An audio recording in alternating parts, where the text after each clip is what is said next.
Hello and welcome to the midnight recap of comics solving problems. I am Eric McElroy, And I'm Stephen Allen. Hello. and this is our chance to have a think about the show that we just did live a few hours ago, and for you to catch up on it. And Steve, what are you thinking? I was happy with it. I mean, it made me laugh.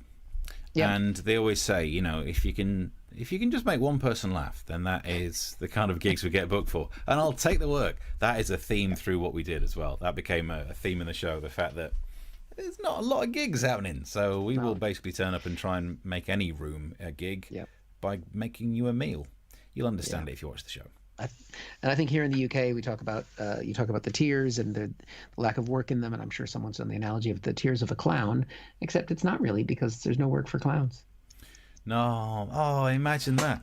Now you made me think that the sketch should have been me sat next to like a mirror with light bulbs around it, doing the makeup, singing "Send in the Clown." Yeah. Well, you can do that because these tears are going to be around for a while, and we're not going to be working, so you got lots of time. So plan on that for Tuesday if you tune in to see if Steve did it. We're still talking a lot about Trump, the debates tonight. I'm going to be watching live if you want to follow me on Twitter. Are you excited about another final presidential debate? I'm not going to watch at all. I got to be honest. I'll tell you what's happening because I'm sick of it. And again, that comes out in the show as well. My tolerance for being able to deal with the same stories again and again has kind of minimized. I know in today's show I talk a lot about the tears, but I am sick of hearing people talk about lockdowns. At least we've changed the language. We're not saying lockdown, we're talking about tears now. It's the same bullshit. So what's going to happen is I'm probably going to make myself a hot drink and sit around and play Mortal Kombat 10. Really? Yeah. Just really zone out, maybe put a film on in the background. I'm going to play Scorpion because I'm pretty good at using the sword. And, it's basically my plan. I've known you a long time, and just more and more what a geek you are every day. It's a controversial debate because this is the third debate. But the second debate didn't happen. So is this really the second debate? That's the big question, Steve. Interesting. What do you call it? Do you call it the second debate? Do you call it the third debate? Do you think that... I don't call it... I tell you what, I call it a second opportunity. Well, it won't be an opportunity for people to talk over each other, because I did hear that there's going to be ducking of mics. Yeah, that's right. Brilliant. So they're going to mute the mic for the first 2 minutes when the other person's speaking. But yeah, I think the whole time that's all I'm going to be thinking about. Is it the second or the third? Because sequels are usually pretty good. Yeah, never the third one. Never good. Never the third. In fact, we can prove it. Back to the Future, Back to the Future 2, Back to the Future 3. Yeah. So there we go. But regardless, we talked about that's a big problem. But we talked about other problems in the show that we did earlier tonight. So please watch and enjoy. Jump in. All right. Have fun.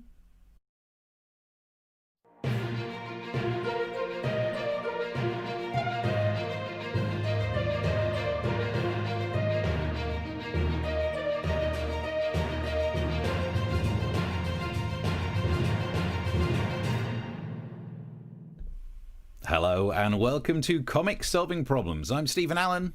And I'm Eric McElroy. Good evening. Hello. Welcome along. It's a live streaming comedy show where we find the problems in the news by looking at the news. You can send them to them as well. And we then solve the problems. And if we don't solve the problems, it doesn't matter because we have a laugh anyway. Hey. There we go. I'm trying to be positive about it. I mean, that's as positive as it came across. Go, who cares? And that apathy is where I store all my positivity these days. Yes, it's the place where we two comedians, us two, even though we don't have gigs these days. So are we comedians? No.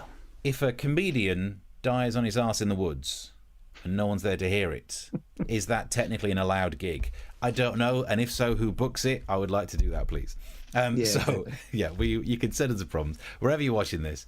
You should be able to send some messages in the chat. Plus, you got the thing on the screen. You could subscribe to the YouTube channel to make sure you catch this twice weekly show. And if you're enjoying it right now, if you think this looks like this is going to be my entertainment, spread the link, share it, tweet it, share it on Twitch if that's the thing.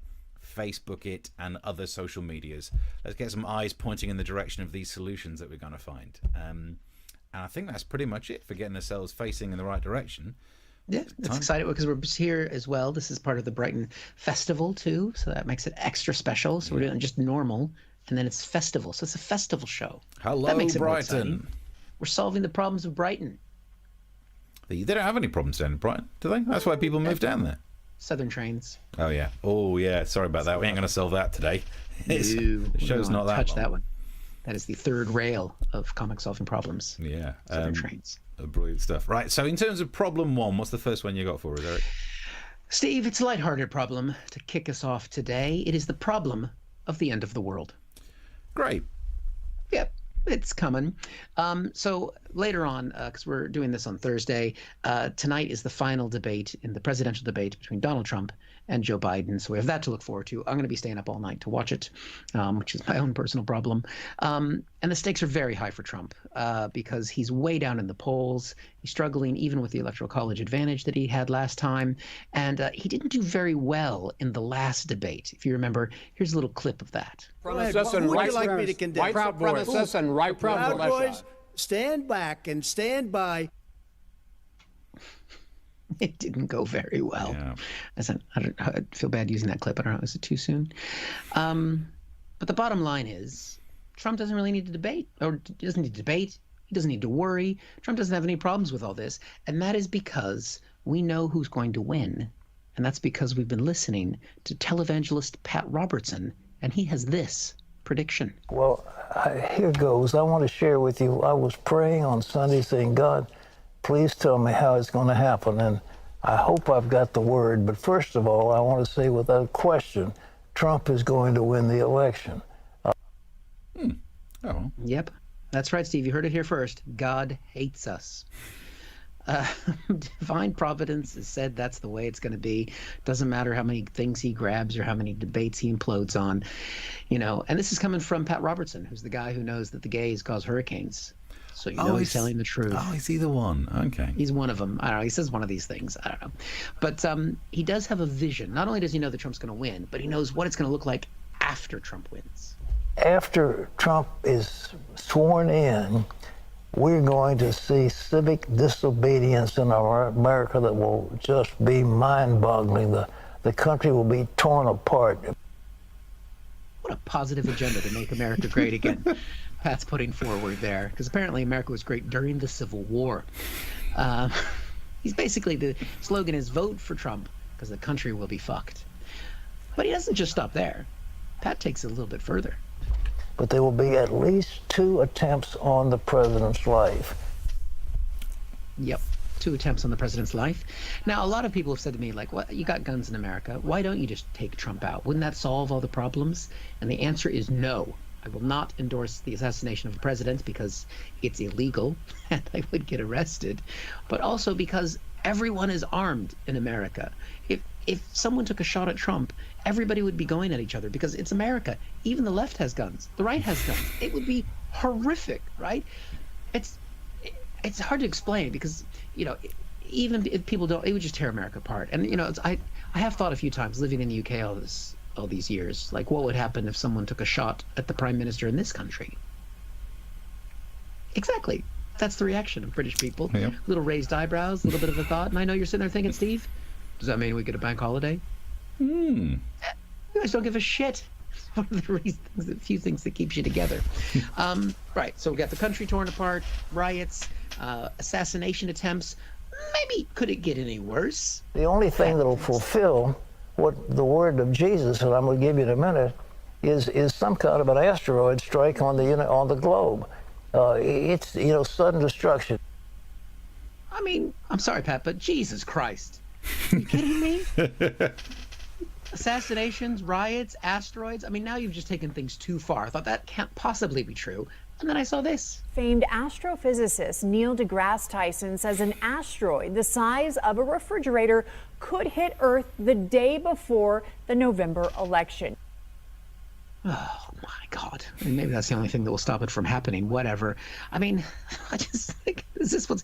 And then, but when I heard that about the asteroid, and I thought, looking at the shriveled husk that Pat Robertson has become, I thought, wait a minute. Maybe he knows something we don't, because I kind of recognize something about Pat, and I saw this. What the word of Jesus, that I'm going to give you in a minute, is some kind of an asteroid strike on the globe. It's sudden destruction. He looks like the guys from Mars Attacks. Yeah. Did you notice there when the Mars Attacks guy says, when Pat Robertson's saying the asteroid, that the Martian goes like this? How many hours did you spend editing that? 30 minutes. Yeah, that's what we do on the show. We spend many. And I'm pointing it out because it's so subtle. Did you notice that? No. There you see, nobody. But we know that's the craftsmanship that goes into this show, ladies and gentlemen. We find the old clips. We find asteroid. Beautiful. You can go back, watch it on YouTube over and over again, because that's what I've done. I must admit, that's the first time I'd seen any of these clips, and if I'd have watched that, not realizing what was happening, when he gets to talk about assassination attempts on the president, asteroids, it just seems like he's in a movie pitch meeting. Kind of, I got a great idea. When I first started in showbiz, this will sell. So he's got that kind of vibe, although I do love the idea of an asteroid the size of a fridge, because if it looks like a fridge, it will distract Trump. He'll see that just land. Wait a minute, I need to go in here, and it's a good outcome. That will be one of the assassination attempts. Also, did we find out if any of those assassination attempts worked? Because he just said people will try. Didn't say if anyone would succeed. Only one of them can succeed, I guess. Yeah. COVID tried. That didn't work. And plus, we don't know, when we say refrigerator, I mean, he's American. So, I mean, if he's talking about a British fridge, nobody's even going to notice. But if it's an American fridge freezer with the ice cup machine in there, and then the 2 doors and all that delicious food and jars of pickles. How's that obesity working out for Americans? It's fine. I don't want to talk about it. Okay. I've got put on a few pounds in COVID, all right? Fair enough. Yeah. Let it go. Look, the message boards are open for anything on this as well. We can get stuck into some of the messages. Chris Curling says, evening, chaps. Evening, Chris. Mark says, hello. Glad you're back. Yeah, we're back in instead of the Brighton Fringe best of, let's get into the news over the last few months. This is today's topical stuff. Mark also says, if a comedian dies on his arse in the woods, it'll become a Channel 5 series. And I am available. I'm available for that They're work. all available now. Like, just, whenever I see someone post available gigs on the forum, I'm like, why are you doing that? There's comedy forums where people advertise gigs. I'm like, we're all free. We're all of it, yeah. We're all free. I love it, though, when I'm already booked for one. Like, I've had an email about a Friday gig, and it happened. And I had to double check that the Friday gig I was booked for hadn't been cancelled, because I don't trust anything. Yeah. But I actually got to say, sorry, I'm already working that evening. Oh, it's felt foreign to my mouth. Strange. One evening a year is good. Yeah. Have you seen? So there's a message that I don't know if you want to try and read this out. Watching the show here in Noarlunga, South Australia. Wally and Cynthia and Dingo, and we have our pet kangaroo Donald. Nice. Okay, cool. I'm trying to figure out which end of the chat I'm on. I can't figure out where the bottom is because it's got all the old chat in here, so I can't tell. You're always on the new ones. Yeah. I'm lost. So I can catch you up to where you can see probably. Chris says, will Pat Robinson last until the election? I think there's a strong chance he's not even still alive, because he's, he could be the heaven correspondent. He's got that vibe about him. Yeah, he's 90. Yeah. He's 90 years old. So he's been predicting the end of days for a lot of days. Yeah. And, he's so old that if he actually sees a fridge, opens a door, if he saw a light, he'd walk towards it. So he's got that kind of vibe going on. Because the fridges in America are big enough that you think this is a gateway to heaven. Imagine that. Where's Pat? He's in the fridge again. He's in the fridge shouting something about St. Peter. Honestly, that guy. Yeah. Some more messages. Do you know what? We can keep going through the messages. Wherever you're watching this, you should be able to watch. Lynn Brown says, it's a twig gig. Is that if we die on our arse in the forest? There is a strong chance we should go and actually film an outside gig in a forest, Eric. It's catching on. We could do. I mean, it's kind of the way it'd be like going to certain promoters' gigs where you get dropped off in the middle of nowhere. And do you know what? I'll take those gigs as well now. Wherever you're watching this, you can send the messages, and if you're enjoying it, chuck some money in the pot. It will help to keep this project afloat, which we desperately need. Also, keep sharing it, and I think we're up to date. So, shall I crack on with another one? Yes, I think it's your problem, Steve. Here's the problem. It's the tier system. It's people who struggle with it. Now, I think it can best exemplify. I was going to try and find who'd gone into which tier right now just to work out who this is good for. But this is my favourite tier-related story. There's one village it's in Yorkshire. It's got a problem because it's split between two tiers. And it just goes to show how complicated this tier system is. And it wasn't meant to be. It's meant to get easier. Boris Johnson said he would rely on the common sense of the British public. And it's not gone well.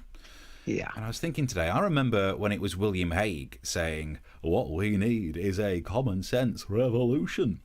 And that worked out well, didn't it? So you'd imagine by now you should realise the only common sense thing to do is presume that no one has common sense. And that's why they started to try and make the rules easier to understand. And now we have this tier system. So what I thought I'd do is I would help you understand the tier system. Solving problems. So let's start with the concept. It's a 3-tier system. The lowest one, is that called low? Nope, it's called medium.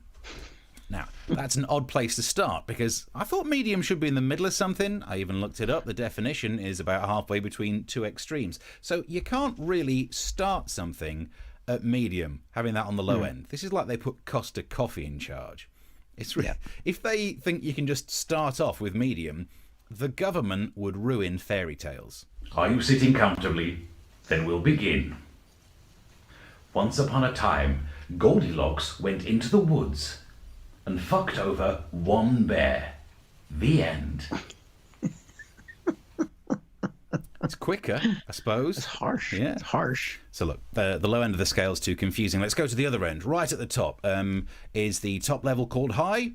No, tier 2 is called high. The very top level is called very high.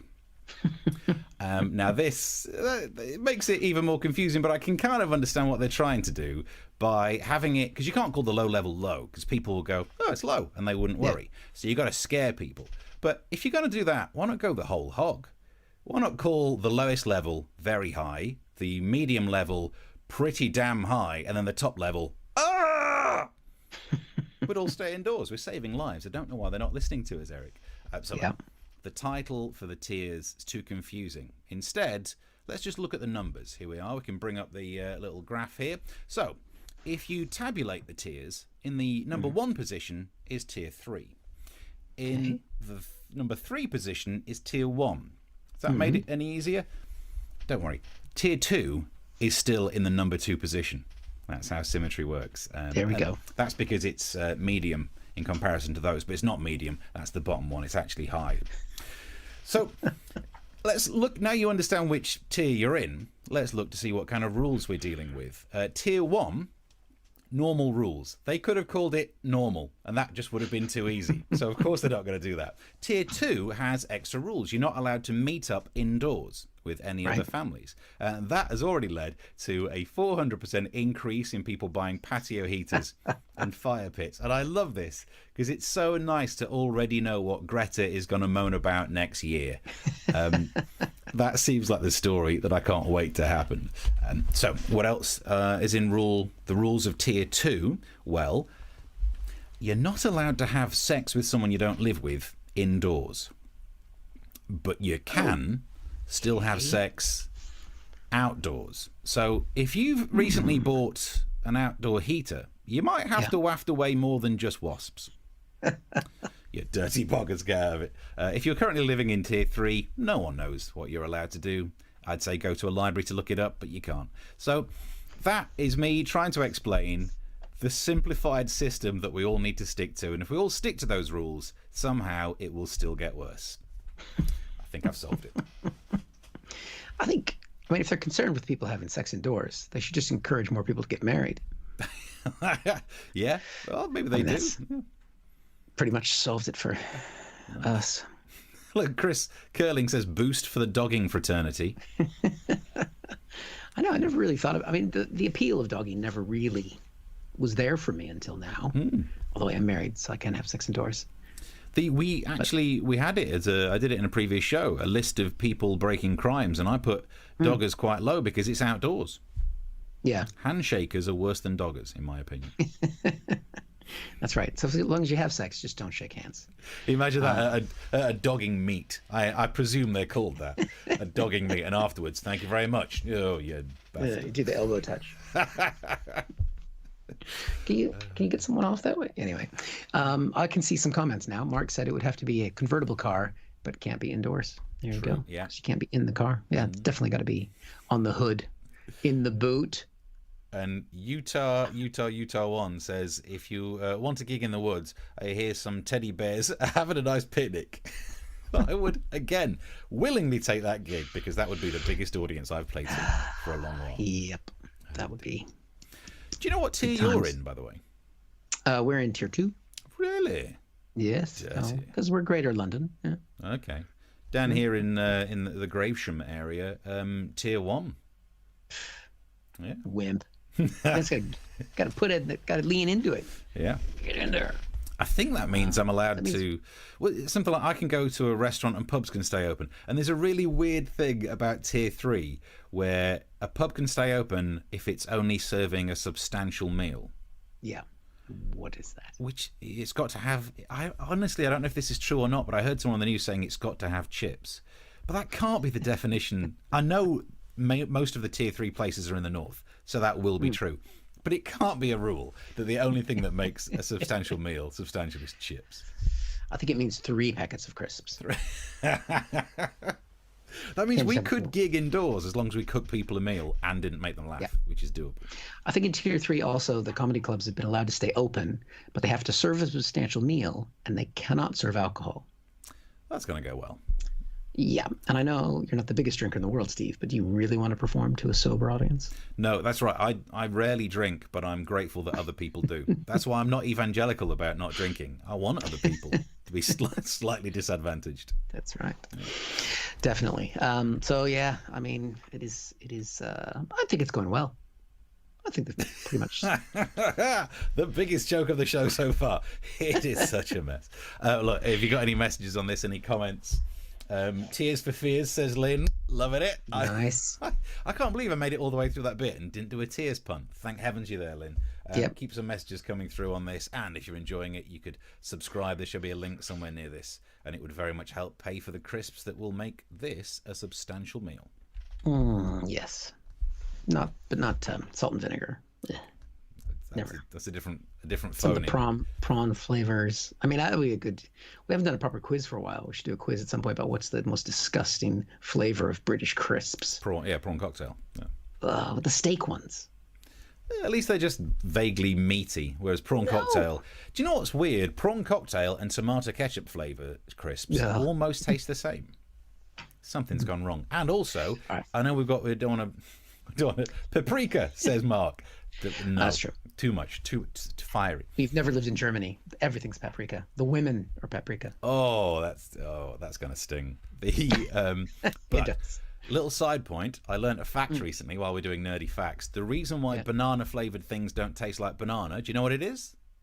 No. Back in the day, when these chemical substitutes for flavors were invented, there were more than one different types of banana. Because there were different ranges. So they picked a banana that tasted nice. They made the chemicals taste like it. Since then, that banana's died out. So we've never eaten one of those bananas. So bananas don't taste like banana flavor. So if you want to know what the old bananas used to taste like, eat one of those banana things that you think this is nothing like it, and you're getting a glimpse of the past. Wow. Fact. That is one of the most useless facts I've ever heard. I apologize for taking up your time to say that. Anyway, solve some ancient problems. bananas. Right. Okay. On to my next problem. And this is a problem of what happens when you miss the last president of the United States. Do you remember Barack Obama? Oh, I thought you were going to go for George W. Bush. Okay. No. To be fair, at this point, I would take him. I would take any of them. Nixon seems like a really ethical guy at this stage. I mean, Barack Obama, he's like, listening to him is like a soothing balm on a chafing rash. It's so nice. I mean, look, he spoke last night in Philadelphia. Here's a little taster. America is a good and decent place, but we've just seen so much noise and nonsense that sometimes it's hard for us to remember. I remember. Oh, and I'm getting hard. It is. I mean, just listening to him, he's cogent. He's got a vision. He can. I mean, he was really fired up. You could tell he's been holding all this back because normally past presidents trying to keep a lid on it and try and be respectful. But after all these years of abuse that Trump is putting it his way, he was just letting it rip last night, and he came out firing. Our democracy is not going to work if the people who are supposed to be our leaders lie every day and just make things up. Is he talking about the British government now? I'm not really sure who he's referring to anymore. Has he met Boris Johnson? Talked about the lies. Went after Trump on COVID and the fact that they've ignored the plans that were put in place by the Obama administration. We literally left this White House a pandemic playbook that would have shown them how to respond before the virus reached our shores. They probably used it to, I don't know, prop up a wobbly table somewhere. We don't know where that playbook went. We can only hope that's the worst thing that happened to that playbook, because I have a suspicion that Melania rolled it up and beat Trump with it. I wouldn't touch it now, is what I'm saying. He went after news that broke just this week that Trump apparently has a bank account in China. We know that he continues to do business with China because he's got a secret Chinese bank account. Wow. I mean, a president of the United States to have a Chinese bank account, I mean, that's just unfathomable. Plus, I mean, it makes you wonder how he would even access that bank account. And then I remembered this. President Trump played this video of his 6-year-old granddaughter who is learning Mandarin from her Chinese nanny for the Chinese president. He's clearly teaching her Chinese so that he can get access to that account. Can't remember the password. She has to just learn the Chinese for password 1. That's all she needs. Mega 2020 exclamation point. That was the password for Trump's Twitter account until yesterday. Someone hacked it. True story. Barack couldn't believe that Trump had a Chinese bank account, and he imagined what would have happened if he'd had one. Can you imagine if I had had a secret Chinese bank account when I was running for re-election? You think Fox News might have been a little concerned about that? They would have called me Beijing Barry. He's cracking little jokes there. He's bringing some jokes. Now, the good thing is if they found out Barack Obama did have a Chinese bank account, they would stop saying that he was born in Kenya. They'd be he's looking a little Chinesey to me.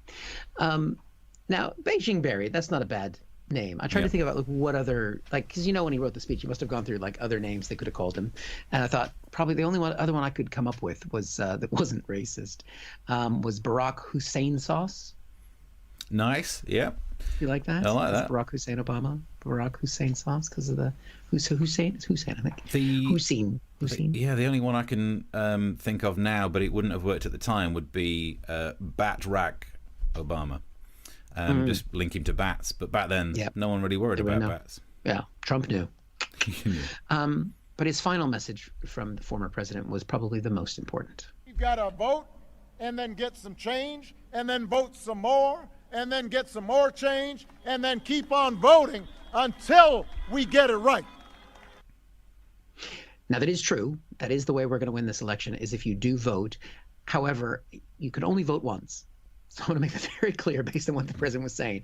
He means vote on multiple elections. If you vote 3 times, you will not only will your ballots get thrown out, but you will get arrested. So don't do that. Because it did sound like advice of multiple voting and topping up a parking meter. Yeah, there is an old Chicago saying that is vote early and vote often, but that's not what we're asking for here. Just get out and vote. I have to say, watching him speak, I think, all of the majority of Americans, we all felt like this. Terms, and there will be difficult days along the way. From the extremism of those who would use democracy to deny minority rights. I figured going with that clip from Fleabag was better than me demonstrating how I felt. I agree. I didn't want to do a Giuliani. I concur. That way. Yes, I think. I didn't want to lean back and tuck in. Not on camera anyway. No, I have to sit here and watch the same clips that you play out, so I appreciate that. Thank you. No problem. Well, so yeah, I mean, it is amazing to see the difference between the two. Yeah. I tell you what feels odd when you watch Obama rather than Trump is you get to hear sentences end. It's really weird. It's like, it feels almost scripted that they start and there are like verbs and nouns and stuff, and then there's an end to it and you're done. It's very strange. It was weird listening to that speech. It was about 40 minutes. He didn't mention Hillary's emails once. Oh, really? I understand. Let's have a look. Some of the messages coming through. Mark says Obama is a string quartet and Trump is 4 kids with recorders. We've got plenty of names for Trump, says Chris. And she had an itch, says Mark. Nice. Yeah, Is she that did. what was going on? I didn't quite understand. Obama scratches that itch. Didn't Dawn sing "Vote 3 times" or was it "Knock 3 times"? Nice. Actually, I'm glad you're sending these messages. At some point, we will get around to doing Keith's idea.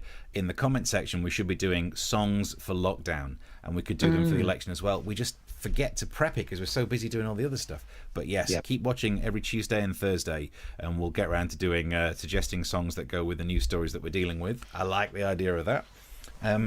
Yep, keep the messages coming through. Our Twitter things are on screen as well, so I've not checked Twitter yet. Yep, I can check Twitter as well. And if you put it up there, if you're liking what we do, you can feel free to throw us a drink.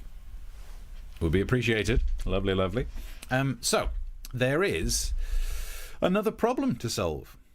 Oh, another problem? I thought, how are there any left? I thought about, what should we do? Should we talk Trump? Should we talk Trump dancing? That was quite big fun news. Should we talk about COVID? And I thought, my sweet God, I'm sick of the same damn stories. So instead, I managed to find a more serious issue, and this is the news story of a plane passenger who was caught smuggling gold nuggets in the rectum to avoid taxes. What? Right up the old fruit chute. So, there's much to unpack about this story, is a phrase we often use, but it's never been more true than when you've got a man with 2 pounds of gold up his a-hole. Now, I think we can zoom in. This is the gold that was up there. Now, I think that's a bit flat.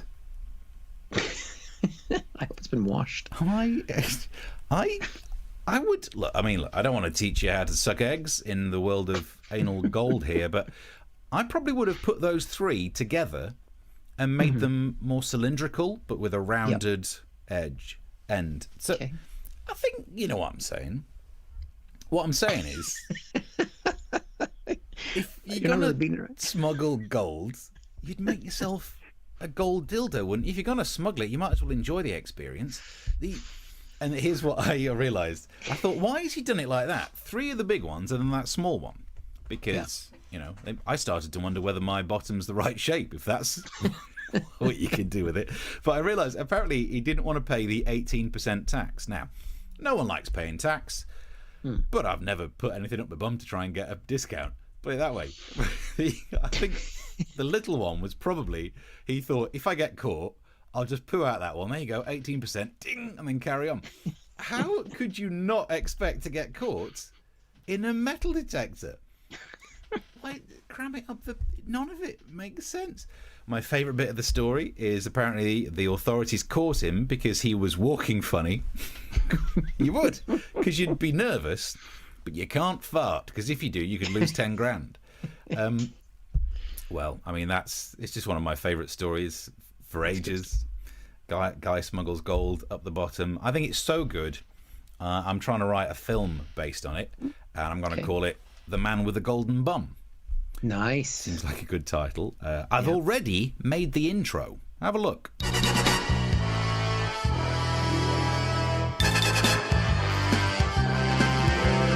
He's got an arse full of metal. He's worried his ring piece will drop.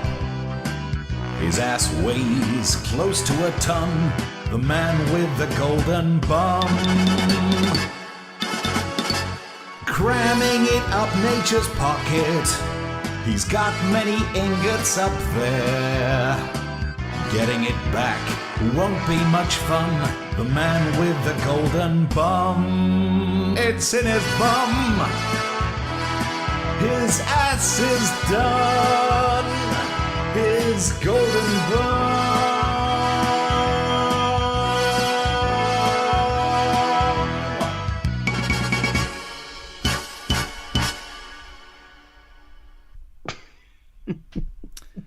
the golden bum. Well done. On reflection, I realised if I could go back and redo that sketch, the only thing I would have done is when you get the blurred out, I should have made it brown, not red. That just would have been... I think red is an appropriate color for that experiment. I think it could be. To be honest. I mean, that's definitely... He's going to be thinking he ate beetroot for a while. Ting! Another nugget. Wow. So many different shapes you could have gone with. You're right. I mean... The flat one's wrong, isn't it? You don't... But I mean, we don't have something to scale them. Maybe they were only like the biggest one was maybe this big and the little one was... We don't have a scale of the tray that they were on. So maybe they were much smaller. But balls, I mean, it just seems they look like tongue depressors. Why would you do it in that shape unless you're trying to leave a bigger gap? Do you stack them up on top of each other, or do you all as one go? One at a time. It'd reach your duodenum. He'd realize he had it there because it was coming out of his mouth. You got a golden tooth? No, I just pushed too hard. It is that is the story we need now. More inspiring than anything Brock could say. Some of the messages, let's have a look. There we are. Chris, gold-plated council gritter. Right up the council gritter. The reboot of the quiz Going for Gold doesn't look any good. Nice. Let's have a look. Shades of North says, that's the strangest thing I've heard of, bar none. Nice. Yeah, loving it. No, you getting compliments on the method there? Well, was it really method? That was all digital effects. They're acting there. I mean, the walking with the gold in the bum, because that's the thing we need to know. How much did it weigh? So that is going to have an impact. I mean, I don't know if the phrase I've heard about putting a ring on it. Anyway, I didn't say that, but 2 pounds of gold. An extra 2 pounds. I carry that right here. Maybe this is all gold. Maybe that's what this is. Terry's all gold right there. All gold. Maybe they stretched on removal, says Chris. So the theory is that actually they were shorter, but as you pulled them, because gold is a malleable metal, it's also ductile, I believe. So Because how hot does it?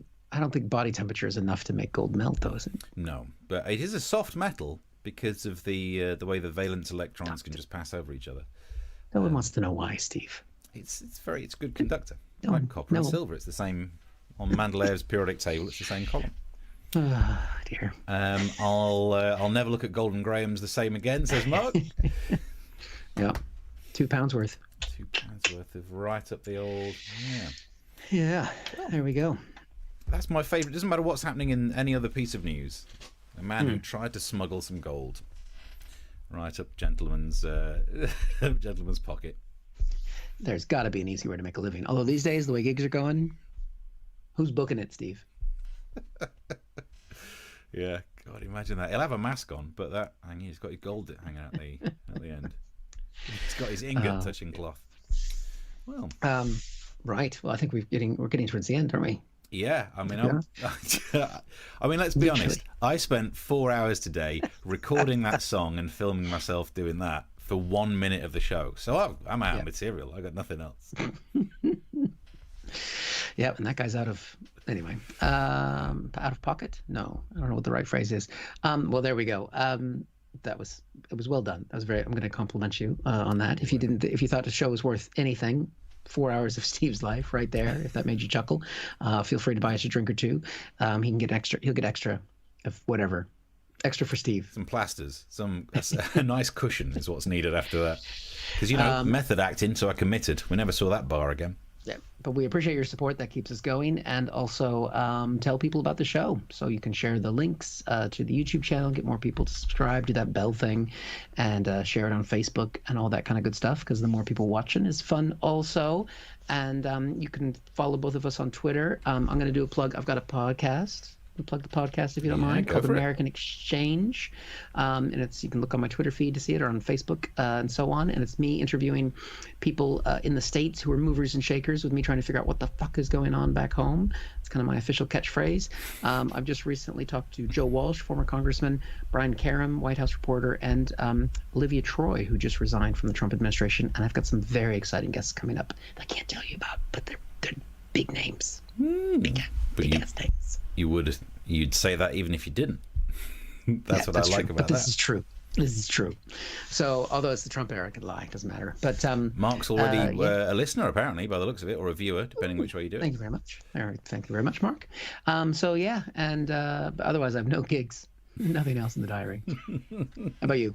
Got any gigs coming up, Steve? Of course not. No, I've got one on the 14th of November, which is when I almost got double booked, and that's it. No, I've got nothing else. Got nothing else to plug because I spent 4 hours today filming myself in a Bond film.